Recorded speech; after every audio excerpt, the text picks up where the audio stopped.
আসসালামু আলাইকুম রহমতুল্লাহি ওবরাকাতু।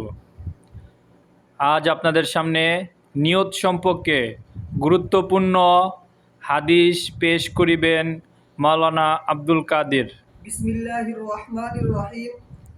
হযরত আবু দারদা রাদিয়াল্লাহু তাআলা আনহু হইতে বর্ণিত, তিনি বলেন, রাসূল আকরাম সাল্লাল্লাহু আলাইহি ওয়াসাল্লাম বলিয়েছেন, যে ব্যক্তি ঘুমাইবার জন্য নিজের বিছানায় আসে এবং তাহার নিয়ত এই যে হয় যে রাত্রি উঠিয়া তাহাজ্জুদ নামাজ পড়িবে, কিন্তু ঘুম প্রবলেম হওয়ার কারণে সকালেই চোখ খুলে, তাহার জন্য তাহাজ্জুদের সওয়াব লিখিয়া দেওয়া হয়। সুবহানাল্লাহ।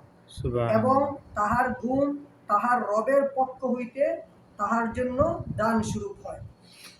হযরত যায়েদ ইবনে সাবের রাদিয়াল্লাহু তাআলা আনহু বলেন, রাসূল আকরাম সাল্লাল্লাহু আলাইহি ওয়াসাল্লাম থেকে শুনিয়েছি, রাসূল আকরাম সাল্লাল্লাহু আলাইহি ওয়াসাল্লাম বলিয়েছেন, যে ব্যক্তি দুনিয়া পাওয়ার জন্য কোনো কাজ করে তাহার সমস্ত কাজকে বিক্ষিপ্ত করিয়া দেন, অর্থাৎ প্রত্যেক কাজে তাহাকে পেরেশানি করিয়া দেয়।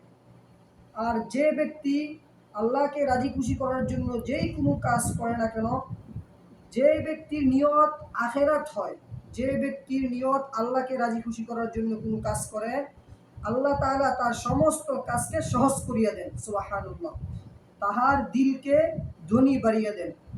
এই হাদিস দ্বারা এটাই বুঝাইতে চাইতেছেন, আর আমাদের নবী হযরত মুহাম্মদ সাল্লাল্লাহু আলাইহি ওয়াসাল্লাম এটা বলছেন যে আমরা দুনিয়ার মধ্যে যে কাজ করব আল্লাহকে রাজি খুশি করার জন্য, আমার নিয়ত কি করতে হবে? ইখলাসের সহিত নিয়ত করতে হবে। যদি দুনিয়ার কাউকে দেখানোর জন্য যদি আমরা কোনো কাজ করি, তাহলে সেই কাজ আপনাদের কি করবে? কাজ হবে, কিন্তু পেরেশানি থাকবে, সামনে ভয়ভীতি থাকবে। আর বলা হয়েছে, যে কাজ আল্লাহকে রাজি খুশি করার জন্য করা হয়, সেই কাজকে কি করা হয়? তাড়াতাড়ি আল্লাহ পাক সহজ করিয়ে দেয়। আল্লাহ পাক তার দিলকে কি করে? ধনী বাড়িয়ে দেন। আল্লাহ পাক রব্বুল আলামিন আমাকে এবং আপনাদেরকে যে হাদিসটুকু তেলাওয়াত করছি তার উপর আমল করার মতো তৌফিক দান করুন। আসসালামু আলাইকুম ওয়া রাহমাতুল্লাহি ওয়া বারাকাতুহু।